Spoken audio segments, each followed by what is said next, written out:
오늘 하나님 말씀은 다르게 생각하는 삶이 부활의 삶입니다. 라는 제목 가지고 하나님 말씀 증거하겠습니다. 여러분, 예루살렘의 아이히만이라는 한나 아렌트가 쓴 책이 있습니다. 이 아이히만이라는 중령의 이야기입니다. 그 사람은 나치에서 발굴이 돼서 친위대 군인으로 봉직했습니다. 그런데 그가 맡았던 일은 유대인들을 처음에는 격리하는 거예요. 2차 세계대전 전에. 유대인을 한 곳에 몰아서 살게 하는 거였어요. 그 다음에 유대인을 수용소로 보내는 일을 했습니다. 그 다음에 그가 유대인들을 기차에 태워서 가스실로, 아우슈비츠 같은 가스실로 보내는 일을 한 유대인을 죽이는 일에 가장 많이 앞장섰던 사람이었습니다. 그런데 그가 2차 세계대전에 독일이 패망하고 그는 도망가서 남미까지 도주해가지고 정말 가장 정반대인 아르헨티나까지 도주했습니다. 그리고 거기서 자기가 기술공으로 이렇게 철공소 같은 데서 일을 하다가 이제 먹고 살만하니까 자기 혼자 도망 나왔는데 자기 가족들을 불러서 살았죠. 그런데 그 이스라엘에 모사드라는 비밀 경찰 있지 않습니까? 우리 지영복 지사님 옛날로 치면은 국가정보 안기부나 국정원 중앙정보부 같은 그런 비밀 요원들이 독해요. 하여간 이스라엘 그 아르헨티나에 있는 나치까지 찾아서 나치 부역자들을 잡아낸 겁니다. 그래서 예루살렘으로 압송해서 그를 재판을 합니다. 그런데 그 아이만 중령이 회개하고 잘못하고 반성한 게 아니라요. 이렇게 얘기합니다. 나는 국가가 시키는 일을 성실하게 했을 뿐입니다. 나는 공무원이기 때문에 나라에서 주는 그 봉급에 국민에게 봉사하기 위해서 내 일을 나에게 맡겨진 일을 성실히 할 수밖에 없었습니다. 저는 무죄를 주장하는 거예요. 무죄입니다. 그렇게 주장하는 겁니다. 심지어 그의 정신 상태가 어떤지 정신과 의사들이 감정을 했는데 아무 문제가 없었다는 거예요. 오히려 내가 더 문제인가? 저렇게 도덕적으로 청렴하고 청렴한 사람이 어떻게 그런 몇백만 명을 죽이는 일에 동참했을까? 이해가 되지 않는 거죠. 근데 이 한나 아렌트라는 여성 기자가 뉴욕타임즈에서 그것을 취재했던 기자가 이렇게 얘기합니다. 생각과 사고를 중지시키는 악의 평범성이라고 이야기합니다. 그러니까 사람으로 하여금 조직적으로 생각하지 못하고 사고하지 못하니까 악을 지시해도 악이 평범한 일이라고 생각하고 난 아무렇지도 않아라고 생각하는 것이었어요. 저는 초등학교 3학년 때 우리 어머니도 불려갈 뻔했는데 선생님한테 뒤지게 한번 맞은 적이 있었습니다. 제 짝이 있었는데 약간 좀 정신적으로 지체였어요. 학기 초에는 제가 사탕도 사주고 같이 놀러 다니고 운동장에 있을 때도 점심시간에도 같이 걸어 다니고 이렇게 했었어요. 그런데 아이들이 걔를 괴롭히는 거예요. 뺏고 때리고 도망치고 때리고 도망가고. 그런데 어느 순간 보니까 저도 그렇게 하고 있더라고요. 그래서 걔가 걔네 엄마한테 일렀어요. 일러가지고 학교까지 찾아와가지고 저까지 그렇게 뒤지게 맞았습니다. 그때 교회 가서 엄청 회개했습니다. 하나님께. 죄송합니다. 제가 친구들이 그런다고 저도 모르고 똑같이 했습니다. 이게 바로 생각과 사고를 모르고 악의 평범성으로 가는 것입니다. 근데 이와 비슷한 일이 있습니다. 1990년대에 독일이 어떻게 됐죠? 통일이 됐잖아요. 그때 독일 외무부 장관이 술이 안 깨가지고요. 우리가 뭐 할 것입니다를 말을 잘못했고 통일이 됐습니다라고 잘못 얘기하는 바람에 청년들이 베를린 장벽을 무너뜨리고 깨부수면서 넘어가는데 그때 국방장관이 독일 동독 군인들한테 서독으로 넘어가는 사람들 있으면 총으로 쏴 죽여라. 그랬는데 소독으로 넘어가는 사람들에게 대해서 군인들이 총을 쏜 거예요. 몇 명은 죽고 맞고 그런 거예요. 이런 똑같은 1960년도에 예루살렘에 아이만 재판이 있었던 독일이 어떻게 했을까요? 그 군인들에 대해서 처벌했을까요? 처벌하지 않았을까요? 처벌했습니다. 너는 정확히 생각할 수 있고 사고할 수 있고 도덕적으로 규범을 정의할 수 있는데 그 너에게 주어진 아무리 명령이라 할지라도 도덕적으로 판단력을 저해하고 무책임한 사고로 맹종했기 때문에 처벌한다는 게 재판의 내용이었습니다. 여러분, 오늘 말씀의 주제가 바로 이겁니다. 여러분, 우리 아무 생각 없이 세상 것 듣고 세상 것 말하고 세상 것 보면 악의 평범성에, 악의 자리에 처할 수밖에 없는 게 우리 인생이라는 겁니다. 여러분, 그래서 오늘 주제는 그거예요. 들으라, 돌아오라. 오늘 억눌린 자도 없고 목마른 자도 가난 돈 없는 자도 나에게 와서 뭐 하라는 거예요? 먹으라, 입으라, 누리라는 겁니다. 여러분, 다시 살아나라는 겁니다. 여러분, 우리가 부활절 전주에 53장을 봤습니다. 53장, 이사야 53장은 뭐죠? 여러분, 우리를 위해서 누군가 우리의 모든 죄를 짊어지시고 죽었다는 거예요. 우리의 죄값을 대신했다는 겁니다. 이게 고난당한 어린 양 예수 그리스도입니다. 이사야서 그다음 54장은 무슨 얘기입니까? 54장은 노아의 방주가 이야기. 그래서 너희들을 구원했다는 얘기입니다. 구원했어. 이사야 55장은 뭐예요? 그러니까 너희들을 오늘 이 예배의 자리에 하나님의 거룩한 전으로 초대한다는 거예요. 나에게 와서 뭐 하라는 거예요? 들으라는 겁니다. 이 53, 54, 55가 우리 구원의 순서라는 거예요. 먼저 예수님이 나와 상관이 있어서 돌아가시고 죽으시고 부활하셔야 되는 거예요. 그 다음에 우리는 그 구원을 노아의 방주라고 생각하고 믿고 확신에 쳐야 되고 그 다음에 주의 말씀을 들어야 된다는 겁니다. 그래서 이 목적, 이 초대받은 사람들은 어떠한 삶을 사는가? 첫 번째 3절에 보니까 확실한 은혜를 받는다는 거예요. 확실한 은혜를 받는다. 두 번째, 지경이 넓어져요. 모든 나라들이 만민들에게 증인을 세웠고 만민의 인도자와 명령자로 삼았다는 거예요. 우리의 지경이 넓어진다는 겁니다. 우리의 바운더리가 넓어진다. 세 번째, 비와 눈이 여러분 이렇게 막 일기예보할 때 너무 가물었을 때 94년도 전 너무 가물었다고 아직도 제 기억이 남아요. 그때 김일성이 죽었던 해였습니다. 7월 며칠 날.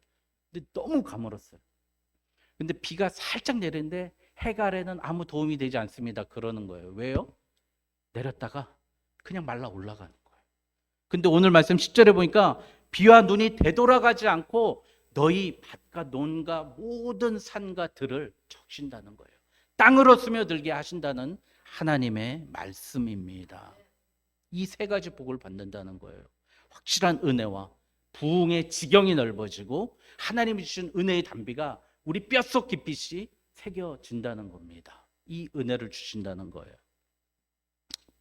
여러분, 하나님 초대하시는데 하나님은 그런데 몇 가지 조건이 있습니다.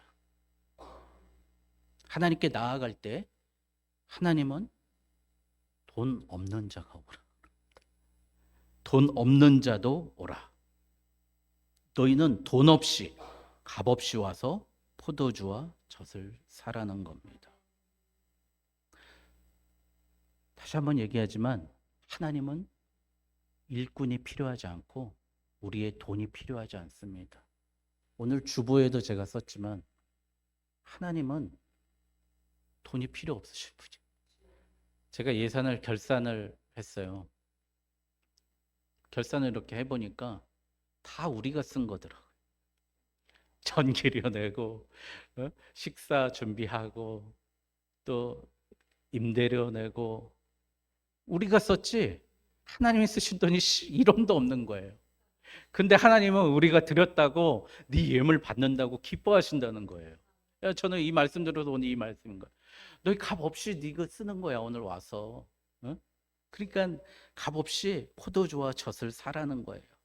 그러니까 하나님에 나올 때는요, 자격 가지고 나온 게 아니라 예물 가지고 나온 게 아니라 내 모습 가지고 나오는 거죠.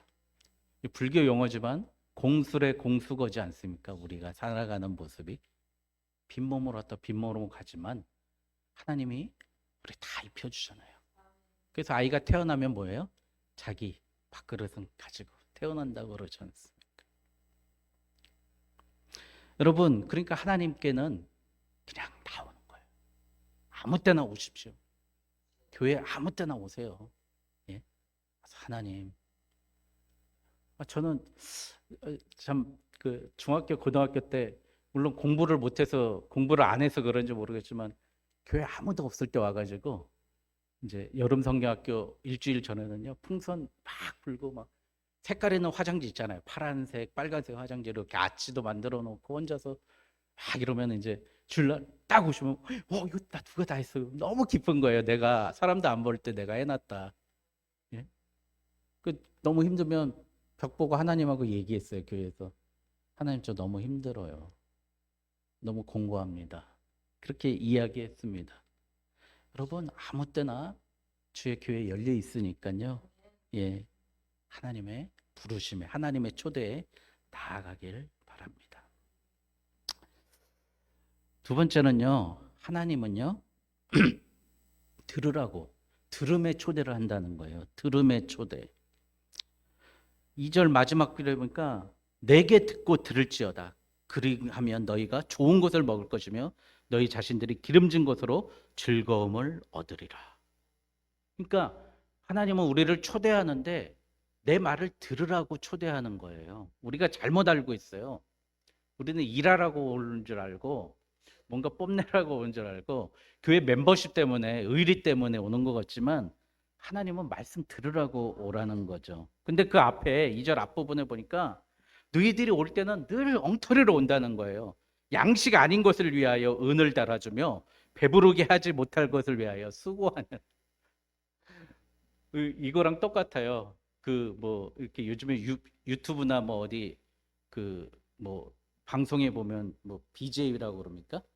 거기다가 어떤 그 남자애가 2억 5천을 회사 돈을 횡령해가지고 슈퍼챗 같은 걸 보내가지고 잡혀고. 예? 그러니까 예? 양식도 아는 것에 은을 달아주며 예? 배부르지 못할 것을 수고하는 거예요.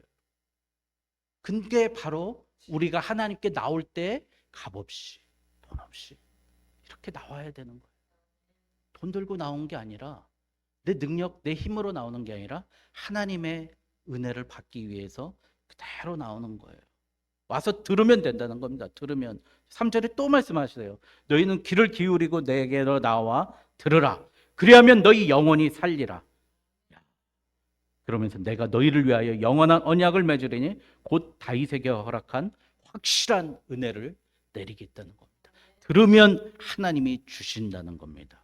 주십니다. 여러분, 그래서 듣고 하나님의 말씀 듣고 사는 삶이 여러분 가장 빠른 삶입니다. 돌아가는 것 같지만 느린 것 같지만 내 자녀가 아직 교회 안 나오고 예수 안 믿는 것 같지만 내가 말씀 듣고 그 말씀에 내가 흠뻑 젖어 있으면 고속도로 시온의 대로가 열릴 줄 믿습니다. 여러분 꼭 믿으십시오. 제가 12살 때 이 견학을 갔어요. 마을 동네에서 이렇게 몇 명 뽑아가지고 가난한 집 아이들을 뽑아가지고 견학을 갔는데 어디로 갔냐면 그 잠실에 있는 그 체조 경기장을 갔어요. 그 체조 경기장 갔는데 그 안내해주는 형이 대학생이었어요. 그 아직도 기억나요. 서울시립대에 도시공학과가 있대요. 그 형이었어요. 그 형이 우리 초등학교 5, 6학년생들 한 40명을 모아서 도봉동에 사는 어려운 아이들을 모아서 견학을 시켜주는 거예요. 점심에 도시락, 그때 이렇게 빵도 들고 밥도 들고 돈가스도 든 도시락 이렇게 된 걸 처음 먹어봤어요. 그 체조 경기장, 잠실 주경기장 이렇게 보는데 체조 경기장을 알려주면서 이렇게 얘기하는 거예요. 6학년 때 같은데요. 제가 보니까 이 전광판은요, 헝가리에서 만들었어요. 여러분, 헝가리 공산국가라서 못 살 것 같죠? 거기는요, 이런 전광판을 잘 만들어요. 헝가리에서 온 거예요. 그 기억이 나고. 여러분, 이제 지금부터 88 고속도로를 타는데요. 고속도로하고 일반 도로하고 틀린 점이 뭔지 아세요? 몰라요. 고속도로에는 뭐가 없는지 아십니까? 신호등이 없대. 그 제가 끝까지 눈을 부라리고 저 잠실에서부터 그 다음에 목동을 갔어요. 목동, 우리 사모님 고향. 목동 아파트 단지가 막 세워지고 거기에 열병합 발전소가 그 목동 야구장 옆에 이렇게 있어요. 저 굴뚝에서 몇만 가구 뭐 이렇게 열을 공급해 준다는데, 우리 교회 앞에도 이제 있는데 저 굴뚝에서 해준다는, 거기 잠실에서 목동까지 가는데요. 20분도 안 걸린 거예요. 20분. 야, 저 깜짝 놀랐어요. 그 키로수가 한 20km 되나요? 그 정도 되겠죠? 예. 20분도 안 걸리는 거. 왜요? 고속도로로. 88 고속도로로 신호 안 막히고 달리니까. 근데 이 말씀이 그런 거예요. 말씀이 가장 빠른 게 고속도로라는 거예요. 고속도로. 예?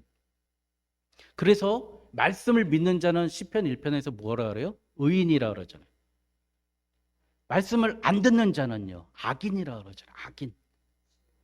여러분, 우리 말씀의 고속도로 오늘 듣고 나아가는 저와 여러분 되시길 주님의 이름으로 축원드립니다.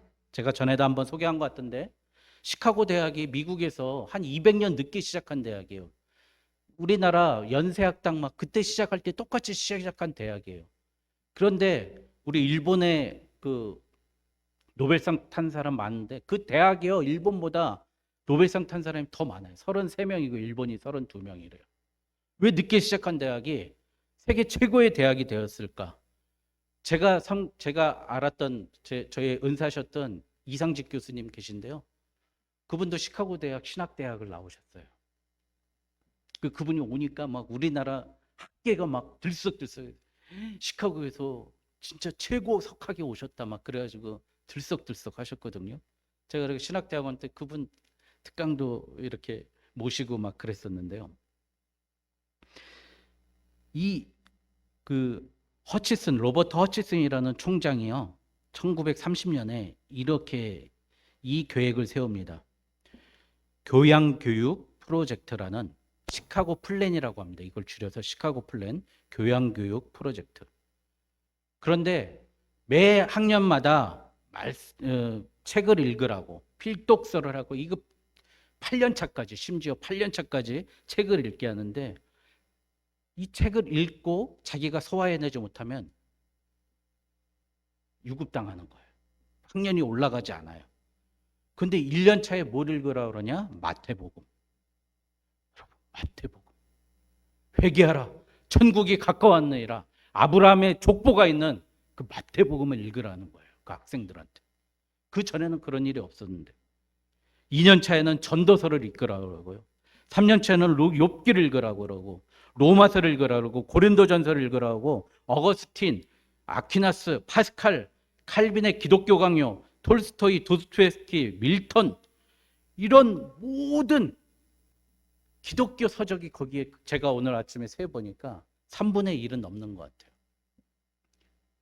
여러분, 하나님의 말씀을 듣는 사람들이, 예? 세계를 이끌어가는 그런 사람이 된다는 거예요. 예? 저는 그건 모르겠는데, 이게 책을 읽고 하나님의 말씀을 읽으니까 이런 건 있는 것 같아요. 사람들 만나면 재밌어하는 것 같아요. 이야기거리가 있으니까. 예? 그래서 어떤 분은 이렇게 사람들 만나기 전에 항상 기다리는 시간에 책을 읽는다 그래요. 예? 재밌는 이야기거리가 있으니까. 그래서 저는 친구 사귀는 기준을 한 1년 전부터 바꿨어요. 책을 읽고, 또 한 가지는 책을 쓰는 사람이 제 친구입니다. 지금 금요일마다 모여서 공부하는데, 같이 모였는데 그분들한테 너무 배울 게 많아요. 참, 일단 첫 번째, 너무 교양이 넘치고요, 격려해주고, 다른 사람한테 무슨 말을 지적을 할 때도 이쁘게 지적해요. 기분 하나도 안 나고. 저는 그런 거 보면서 책을 읽고 책을 쓰는 사람들이 제 친구입니다. 네, 너무 즐겁고 좋았습니다. 여러분, 하나님의 말씀을 통해서요, 세상을 바꿔버렸어요. 제일 늦게 만들어진 대학이 미국이라는 사회, 시카고 학파까지 있고요. 거기 나온 사람은 함부로 어디 가나 그냥 다 인정받는 거예요. 여러분, 그러면 우리가 하나님의 말씀을 듣고 다르게 생각하는 사람은 어떻게 되느냐? 여러분, 다시 한번 말씀드리지만 땅으로 스며들고요. 그 말씀이 우리의 뼈와 육신과 모든 것을 살린다는 겁니다. 여러분, 로마서 10장 17절에 여러분 너무나 잘 아시죠? 저 이거 몰라가지고 점심도 굶을 뻔했는데 요절 못 외웠다고 우리 수련회 가가지고. 그러므로 믿음은 들음에서 나며 들음은 그리스도의 말씀으로 말미암았느니라. 여러분, 들어야 됩니다. 이게 우리의 첩경이에요. 그런데 우리가 또 잘 들어야 될 것 같습니다. 내가 좋아하는 말씀, 내가 사모하는 말씀만 들어서는 되지 않겠죠. 여러분, 그래서 유튜브 말씀 듣는 것도 좀 잘 새겨 들었으면 좋겠어요. 네? 제일 좋은 말씀은 저는 부끄럽지만 여기 담임 목사가 여러분들에게 전하는 말씀이겠죠. 여러분들의 처지와 환경을 가장 잘 아니까 그런다는 거죠. 여러분, 이 말씀이 어떻게 되느냐 하면 10절에 보니까요. 이는 비와 눈이 하늘로부터 내려서 그리로 되돌아가지 아니고 땅을 적셔서 소출이 나게 하며 싹이 나게 하며 파종하는 자에겐 종자를 주며 먹는 자에겐 양식을 준과 같이. 예? 하나님이 어떻게 한다는 거예요? 저 뿌릴 씨앗이 없어서 지금 가난한 거예요. 그런데 너에게 뭐래요? 씨도 주겠다는 거예요. 예? 무슨 얘기예요? 시드머니도 주겠다는 겁니다. 여러분, 하나님께서. 예? 되돌아가지 않고 11절에 보니까 내 입에서 나가는 말같이 이같이 헛되이 내게로 되돌아오지 아니하고 나의 기뻐하는 뜻을 이루며 내가 보낸 일에 형통함이니라. 우리를 세상에 보낸, 너를 세상으로 보냈잖아요. 우리 출세한 겁니다. 세상 세자 나갈 출자 세상으로 보냄 받았어요. 출세했는데 형통하게 된다는 겁니다. 여러분, 형통이라는 뜻이요, 아무 걱정 근심 없는 게 아니라요, 형통이라는 뜻이 뭐죠? 얼마 전에 제일 인기 있었던, 제일 많이 팔렸던 목적이 이끄는 삶 있지 않습니까? 여기서도 분명히 내가 보낸 일에 나의 기뻐하는 뜻을 이루며 내가 보낸 일에 형통함이니라. 하나님의 사명을 이끌어 간다는 거예요. 말씀 믿고 말씀 듣고 그 주님의 그 초대에 응하는 사람은 자기의 뜻을 이루는 게 아니라 하나님의 뜻을 이루는 사람이 된다는 겁니다. 이게 형통이라는 겁니다. 그래서 어떻게 돼요? 헛되지 않은 수고를, 두 번째, 헛되지 않은 수고를 하는 사람입니다. 고린도전서 15장 58절에 그러므로 내 사랑하는 형제들아 견실하며 흔들리지 말고 항상 주의 일에 힘쓰는 자가 되라. 이는 너희 수고가 주 안에서 헛되지 않은 줄 알미라. 여러분, 우리 말씀 듣고 사는 사람은 헛수고 안 합니다. 말씀에 따라서 살면 헛수고 안 합니다. 제가 중학교 3학년 때 우리 목사님이 저한테 해주셨던 너 장교가 되라, 그 한마디, 그 한 씨앗 붙잡고 끝까지 견뎠어요. 예? 재수했어요. 삼수했어요. 그래도 장교할 수 있는 방법이 육사 가지 않는 이상 대학교 가서만 끝이 아니라 대학교 가서 또 시험 봐야 되지만 대학교 가서 시험 가는 길밖에 없어서 입영통지서 나와도 계속 연기하고요. 형님들은 빨리 군대 나가, 보기 싫어요 막 이러는데도 제가 참고 견뎠어요. 예. 근데 거길 갔는데 하나님이요 2년을 당겨주셔요. 시온의 대로처럼 고속도로로요. 하나님이 다 감해주시는 거예요. 그때 제가 품었고 있었던 게 바로 그 목사님 나에게 주셨던, 나를 향해서 했던 그 말씀 한 알, 그 한 알 가지고 끝까지 참고 견뎠다는 거예요. 헛되지 않은 수고한 거죠. 여러분, 우리가 말씀 듣고 그러면 헛되지 않은 수고한 줄 믿습니다. 여기 보니까 오늘 끝부분에 보니까요, 화석류가 나옵니다. 화석류. 잣나무는 가시나무를 대신하며, 여기 13절에 보니까요, 너희는 기쁨으로 나아가며 평안히 인도함을 받을 것이요 산들과 언덕들이 너희 앞에 노래를 바라고 들의 모든 나무가 손뼉을 칠 것이며, 13절에 잣나무는 가시나무를 대신하여. 여러분, 가시 엉겅퀴는 뭐 높이 자랍니까? 아니죠. 밑에서 계속 그냥 사람 발목 잡잖아요. 그렇죠? 근데 여기 잣나무는 실제로는 잣나무가 아니라 성경 해석에는 젖나무입니다.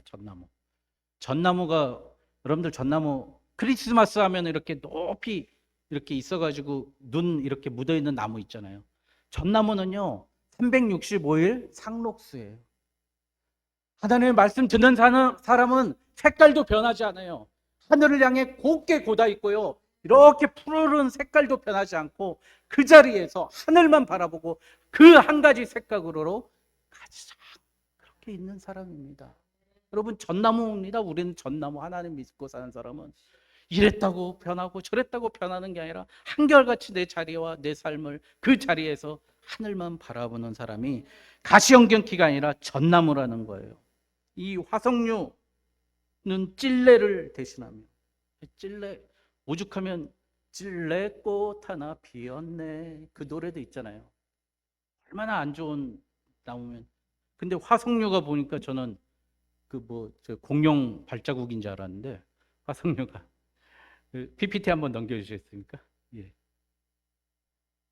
이게 화석류랍니다. 화석류. 예. 이걸 우리나라 말로 하면 은매화라고 합니다. 은매화. 근데 저 나무가요, 하나님이 이 화석류라는 걸 스가랴에서 이렇게 말씀하시고, 느헤미야하고 여러 나무를 얘기하고요, 이사야에서 한 4번 얘기하고 예레미야에서 또 나오거든요. 이 화석류가 나와요. 근데 이 화석류가 무슨 나무냐면은, 어떤 특징이 있냐면은요, 저기 우리 밖에 이렇게 꽃 나무들도 나 얼어 죽은 줄 알았는데 새순이 나잖아요. 이 꺾이고 부러져도요 다시 나온대요. 그래서 저 꽃말이 부활이라는 뜻이랍니다. 부활. 예? 화석류가 될 것이며, 예? 여러분, 우리를 다시 일으켜 세우시고 꽃 피우게 하시고 다시 부활케 하시는 게 바로 하나님의 놀라운 능력이고 계획이라는 겁니다. 그래서 뭐예요? 13절 맨 마지막에 이것이 여호와의 기념이 되며, 여러분 기념에 일자 써 있나요? 여러분 성경에 써 있죠? 뭐라고 써 있어요? 히브리어로 이름이 되며. 예? 이 화석류 나무가 여호와의 기념이 되며 영영한 표징이 되어 끊어지지 아니하리라. 근데 일자로 관주가 있는데 이름이 되며, 기념이 뭐예요? 여호와의 이름이 뭐라는 거예요? 부활이 된다는 거예요. 부활이 우리를 이렇게 세우시고 우리를 다시 살리시는 여호와가 되신다는 겁니다. 이 시간에 전합니다.